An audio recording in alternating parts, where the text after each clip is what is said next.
if you will tell me anong REITs na gusto nyong bantayan, pag bumaba yan, you can buy some. Ayala REIT is one, good one, and C-REIT, Citicorp REIT is one. And M-REIT, syempre. Pero tataas na nila ngayon as of the moment. So, I can't recommend getting in as of the moment. So, antayin lang natin, bumaba na lang muna. Ito yung isa sa mga stocks na maganda talagang cost averaging. You don't really care about what price you go in. Basta as long as yung mga dips, on support dips na mga yun, dun ka pumasok, then okay, papasok ka dito. If it goes further down, then that's good. You just buy more. You can't go wrong with that. As long as you're getting 5% dividends, at least, okay na yan. 100K a month. And then we buy, budget na yan for REITs. Okay?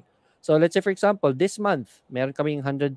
So antayin lang namin yung dip and then we buy 100,000 here.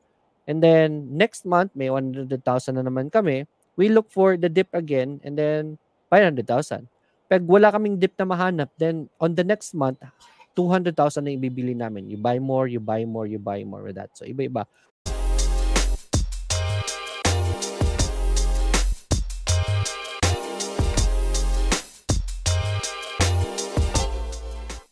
Yun lang yung mentality ko, how I perceive a good passive income percentage is. Yeah. At least you know your sweet spot na parang nagmi-mirror doon sa actual kung ikaw nagpaparenta. And the beauty of that is hindi ikaw yung nagmamanage. Right. Hindi rin ikaw yung kukuha ng sakit sa ulo. Kasi tama. Sakit sa ulo rin minsan maningil ng rent, di ba? Ganun kung pasaway pa sila. Yeah, and tama.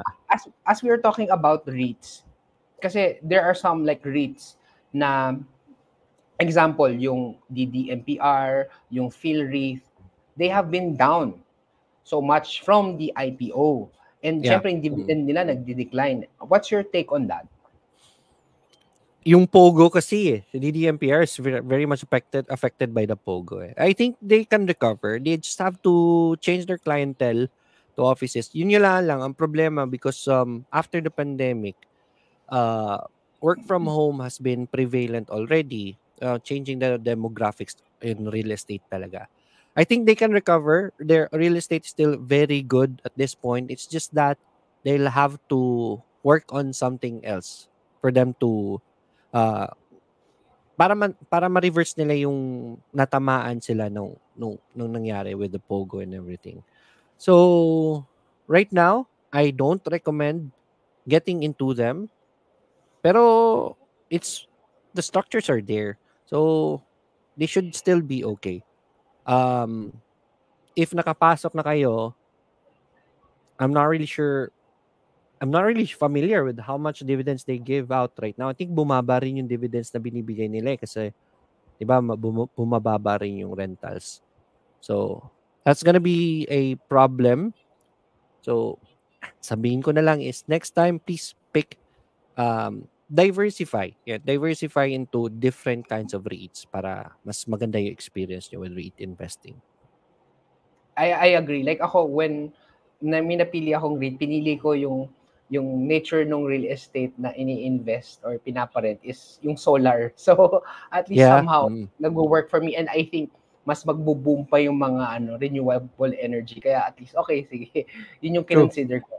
In terms of sa'yo, yung sa REITs, any REITs that you think worth considering for those who are interested? Kasi nasabi mo nga, okay yung REITs. May particular REITs ka ba na worth considering nung mga tao na gustong pumasok?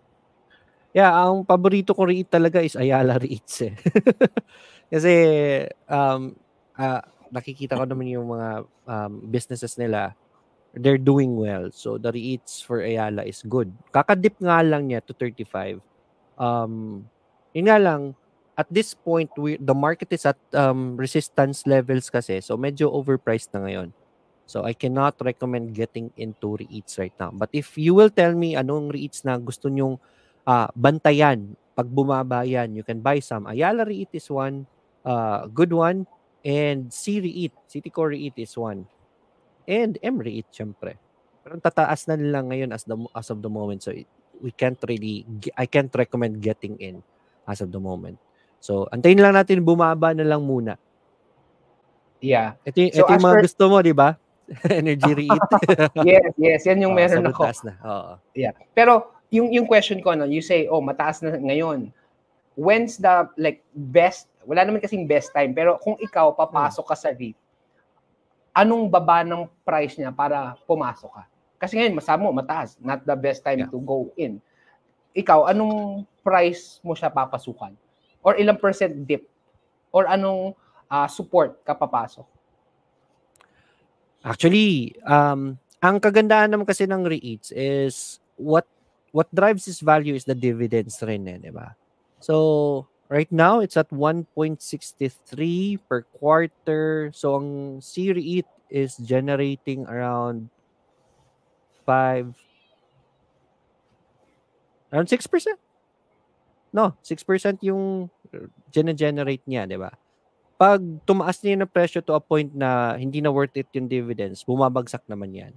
So, the dips are your best friends. So, hindi naman natin sinasabi na babagsak talaga to ng babagsak ng ganyan. When it comes to REITs, the dips really will be your friends na lang. So, whenever it dips, like this one right here from the top, ilang percentage pa to? From the top. Price range, from here to here. This is 6% drop from the peak. That's already a good time to buy some. Hindi mo yung all in. You buy some. Then next dip, you buy some again and you buy some. Ito yung isa sa mga stocks na maganda talagang cost averaging. You don't really care about what price you go in. Basta as long as yung mga dips, on support dips na mga yun, dun ka pumasok, then okay. Papasok ka dito. If it goes further down, then that's good. You just buy more. You can't go wrong with that. As long as you're getting 5% dividends, at least, okay na yan. Just to clarify lang, kasi di ba sabi mo, buy some more. Yung kanina, when we asked the question, pagka, take some na, and yung sum mo doon is 50%. Yung in this context na, yung buy some more. Example, you have 100,000. Yung unang bili mo, ilang percent sa 100,000, and yung another buy some more, ilang percent yun. Para at least people can have an idea of buying more. Kasi baka buy more, hinaf lang nila 50K, edi 2 times lang sila nakabili. Like, paano mo siya hinahati-hati?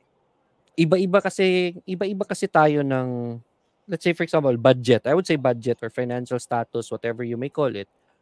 Iba-iba kasi tayo ng magkano yung kaya. What me and my partner does is that nagbabudget kami ng 100K a month and then we buy budget na yan for REITs. Okay? So let's say for example, this month, meron kaming 100,000. So antayin lang namin yung dip and then we buy 100,000 here. And then next month, may 100,000 na naman kami. We look for the dip again and then 500,000. Pag wala kaming dip na mahanap, then on the next month, 200,000 na ibibili namin. You buy more with that. So iba-iba.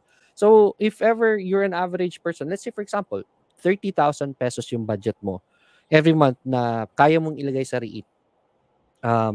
Hindi fixed naman. Savings na yan, I would say, kasi for long term yung REITs namin eh. It's more savings na style na talaga, investment long term.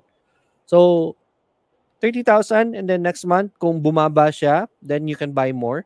Another 30,000, another 30,000. Depende na talaga yan sa tao kung magkano yung kaya mo na plano. Again, with REITs, especially if you're diversified enough, it's one of the best investments that you can't go wrong with. So, huwag kayo matakot maglagay dyan. Right. And again, like you mentioned, for those who are watching, si Lloyd, expert na siya. And yung deep pockets na, kaya 100,000. Pero kung ikaw nagsisimula, hindi mo kailangan ng 100,000 to start. So kung kaya mo ng 1,000, 5,000 pesos, okay na yun. You can start. Kasi the goal naman is really learning muna than earning eh. Kumbaga, si Lloyd, nag-accumulate na lang talaga yung knowledge and skills. That's why kaya na niya magganong mga investment. And I'm sure for those who are new, darating ka rin doon. Kaya importante, follow the system and study well and do your due diligence. Right. So, kailangan i-follow niyo si Lloyd.